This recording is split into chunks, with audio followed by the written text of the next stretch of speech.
Good evening friends. आप सभी को मेरा प्रणाम, नमस्कार, जय श्री राम। तो इस वीडियो में हम लोग बात करेंगे रीट 2022 के बारे में। आपको पता फ्रेंड्स कि अभी जो चल रहा है प्रोसेस फिलहाल उसमें अपन कह सकते हैं कि तारीख पर तारीख मिल रही है।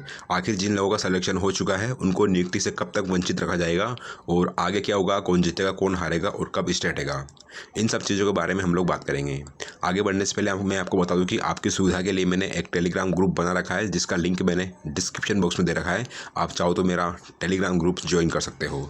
उसमें आपको सारी की सारी इन्फॉर्मेशन जो कोर्ट में केस पेंडिंग है रीट लेवल 1 और 2 के, उनके बारे में ही दी जाएगी।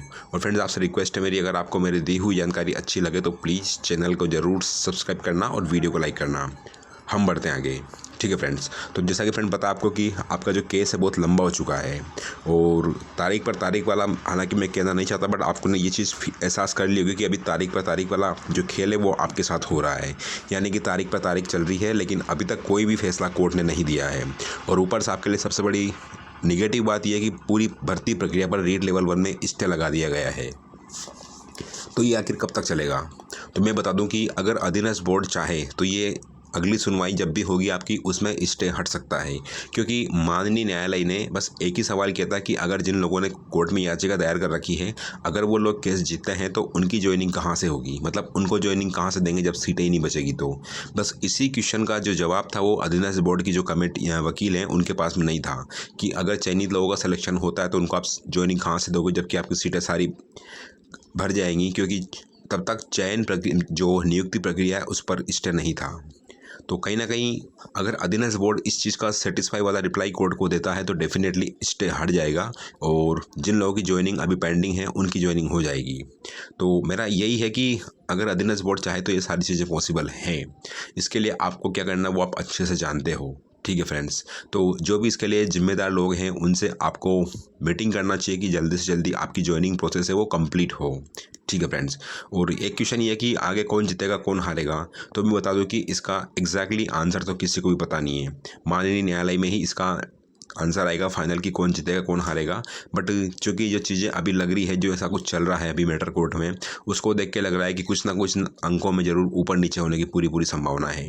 यानी कि जिन लोगों ने याचिका दायर करी है उनके 4 से 5 या 5 से 6 अंक बढ़ने की पूरी पूरी संभावना है, क्योंकि अगर इनकी याचिका में दम नहीं होता, इनकी याचिका अगर बेसलेस रहती, उसमें कोई भी इतना इम्पोर्टेंट सार नहीं होता तो याचिका कभी खारिज हो जाती। लेकिन कोर्ट जो अधीनस्थ बोर्ड है वो जानबूझ करके केस को आगे बढ़ा रहा है, इसको अपन ये कह सकते हैं। क्योंकि अगर जो क्वेश्चन सही है या गलत है उनका अगर बोर्ड के पास में कोई सेटिस्फाई वाला रिप्लाई नहीं है तो क्यों ना वो बोर्ड हार मान ले कि भाई चलो ठीक है, इन्होंने ऐसा बोला तो हम मान लेते हैं। बट बोर्ड ऐसा नहीं कर रहा है और नई नई तारीख इसमें मिलती जा रही है। तो मैं इतना ही कहना चाहूँगा फ्रेंड्स कि आप चाहो तो जो भी इसके लिए जिम्मेदार लोग हैं उनसे आपको एक बार मीटिंग करना चाहिए कि ये कब तक खेल चलेगा, क्योंकि जिन लोगों की ज्वाइनिंग अभी पेंडिंग है उनको बहुत सारा नुकसान हो रहा है, उससे बहुत ज़्यादा नुकसान हो रहा है। और आप देख सकते हो कि आपके जो आपके कलीज़ हैं जिनकी कि आपके साथ में सिलेक्शन हुआ था उनकी ज्वाइनिंग को लगभग 5 से 6 महीने कंप्लीट हो चुके हैं, लेकिन अभी तक आपका कोई भी इसके बारे में कोई क्लियर नहीं है, कोई चीज़ें स्पष्ट नहीं है कि आपकी ज्वाइनिंग कब तक होगी या कब तक नहीं होगी। इसके बारे में भी कुछ भी कहना मुश्किल है, क्योंकि आपको पता फ्रेंड्स कि आचार संहिता से पहले कंडीशन अलग थी लेकिन अब स्टे आ चुका है, तो आप समझ सकते हो कि क्या चीज़ें हैं क्या नहीं है। केस चलता रहेगा लेकिन कम से कम बोर्ड ये तो कर सकता है ना कि जिनकी ज्वाइनिंग पेंडिंग है ऐसा कुछ करे, ऐसी कोई लॉजिक करे, ऐसा कुछ उपाय करे ताकि जिनकी ज्वाइनिंग पेंडिंग हो एटलीस्ट उनकी तो ज्वाइनिंग हो जाए, क्योंकि उनको बहुत ज़्यादा नुकसान हो रहा है और वही लोग से सबसे ज़्यादा पीड़ित हैं। जिन लोगों का सिलेक्शन नहीं हुआ है तो वो तो वैसे भी बाहर थे पहले भी, बट उनको उम्मीद है कि जिन लोगों ने याचिका दायर करी की पॉसिबिलिटी है कि उनके अंक बढ़े हैं, तो डेफिनेटली वही सारी चीज़ें बहुत ज़्यादा प्रॉब्लम कर रही हैं, ठीक है फ्रेंड्स। तो मेरा यही है कि जो भी चीज़ें हैं उनको आप, जो भी इसके लिए रिस्पॉन्सिबल लोग हैं उनसे आप कॉन्टेक्ट करो कि हमारी जो भी ज्वाइनिंग वगैरह है उनको कंप्लीट कराएं। अगर वास्तव में क्वेश्चन इन लोगों ने गलत डिलीट किए हैं या आंसर गलत चेंज किए हैं तो वही उनको सही करो, उनमें करेक्शन करो। बट बोर्ड ये नहीं चाहता है, बोर्ड अपनी जिद पर अड़ा हुआ है कि उसने जो भी करा है वो बिल्कुल सही करा है, लेकिन जो माननीय न्यायालय है अभी उन चीज़ों को लेकर के बहुत ज़्यादा सीरियस है और बोर्ड की बात कोर्ट नहीं मान रहा है, अपन ये कह सकते हैं। कुल मिलाकर ये भी अपन कह सकते हैं कि जो कमेटी की रिपोर्ट है वो ज़्यादा इफ़ेक्टिव नहीं हो पाई, जैसा कि जिन लोगों ने याचिका दायर करी उन लोगों ने जो एविडेंस दिए थे, प्रूफ दिए थे या और भी चीज़ें उन्होंने कोर्ट में हैंड ओवर कराई है, सबमिट कराई है, उनके सामने बोर्ड की कमेटी की रिपोर्ट ज़्यादा इंपॉर्टेंस नहीं रखती। ठीक है फ्रेंड्स, तो ये था। और तारीख पे तारीख का बता दूं मैं कि जब तक इसका फाइनल जजमेंट नहीं आएगा तब तक चीज़ें ऐसी ही रहेंगी जैसी अभी फ़िलहाल चल रही है। तो मैं इतना ही कहूँगा फ्रेंड्स कि जो भी इनके लिए ज़िम्मेदार हैं उनसे आप एक बार बात ज़रूर करो कि कब तक चीज़ें क्लियर होने की संभावना है, क्योंकि जिन लोगों का सिलेक्शन हो चुका है और ज्वाइनिंग पेंडिंग है उनकी इसमें कोई भी गलती नहीं है, वो दूसरों की गलती की सज़ा भुगत रहे हैं। अगर बोर्ड सही से पेपर सेट करता या चीज़ें बिल्कुल सही होती तो शायद कोर्ट में जाने की नौबत ही नहीं आती और ना ही भर्ती के ऊपर किसी तरह का स्टे आता। लेकिन बोर्ड ने ऐसे क्वेश्चन डाल दिए जिनकी वजह से बहुत ज़्यादा कॉम्प्लिकेशन हो रही है, बहुत ज़्यादा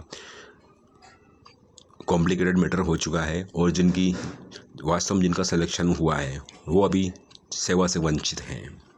तो इसके लिए मैं इतना ही कहूँगा कि इसके लिए पूरी तरह से बोर्ड जिम्मेदार है। आपको बोर्ड से इसका जवाब मिलना चाहिए कि भाई कब तक चीज़ें क्लियर होंगी कब तक नहीं होंगी, क्योंकि जिन लोगों ने याचिका दायर करी वो तो इसके लिए जिम्मेदार नहीं है। जो भी लोग सोच रहे हैं कि जिन लोगों ने कोर्ट में याचिका दायर करी है वही जिम्मेदार है स्टे के लिए, तो बिल्कुल ऐसा गलत है।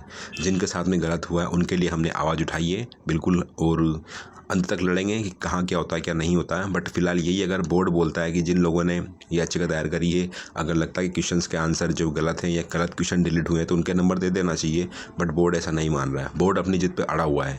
वहीं देखा जाए तो जिन लोगों का सिलेक्शन हुआ, जिनकी ज्वाइनिंग पेंडिंग है, इसकी में कोई भी गलती नहीं है, वो दूसरों के पाप की सज़ा भुगत रहे हैं। ठीक है फ्रेंड्स, तो मेरा यही था। जो भी लोग मुझको कमेंट कर रहे हैं, कॉल कर रहे हैं कि कब तक ये तारीख पर तारीख वाला सीन चलता रहेगा, तो मैं बता दूं कि जब तक इसका फाइनल जजमेंट नहीं आएगा तब तक ये चीज़ें रिपीट होती रहेंगी। और इसके लिए आपको अधीनस्थ बोर्ड के जो भी चेयरमैन वगैरह या जो भी सेक्रेटरी हैं उनसे आपको बात करना चाहिए कि जिन लोगों की ज्वाइनिंग पेंडिंग है, स्पेशली उनको ही बोल रहा हूँ मैं कि जिनकी ज्वाइनिंग पेंडिंग है उनसे मीटिंग करना चाहिए ताकि चीज़ें जल्दी से जल्दी क्लियर हो और आपकी ज्वाइनिंग हो। ठीक है फ्रेंड्स, तो ये था अभी के लिए। बाकी जैसे भी कोई अपडेट होगी मैं आपको बता दूंगा। फिलहाल मैं इतना ही कहूँगा कि जिन लोगों का चयन हुआ है और सेवा से वंचित जिनको भी कर रखा है उनके साथ में बहुत बड़ा, एक तरह से मैं अन्याय तो नहीं कहूँगा लेकिन बहुत कुछ गलत हो रहा है। ठीक है फ्रेंड्स, तो ये था अभी के लिए। मिलते हैं नेक्स्ट वीडियो में। आपसे रिक्वेस्ट है मेरी, अगर आपको मेरी दी हुई जानकारी अच्छी लगे तो प्लीज़ चैनल को ज़रूर सब्सक्राइब करना और वीडियो को लाइक करना। ठीक है फ्रेंड्स, और मैं वापस बोलना चाहूँगा कि जो भी इस भर्ती के लिए जिम्मेदार लोग हैं उनसे आपको कांटेक्ट करना चाहिए, उनसे मीटिंग करना चाहिए कि सर ये कब तक आखिर में चलता रहेगा।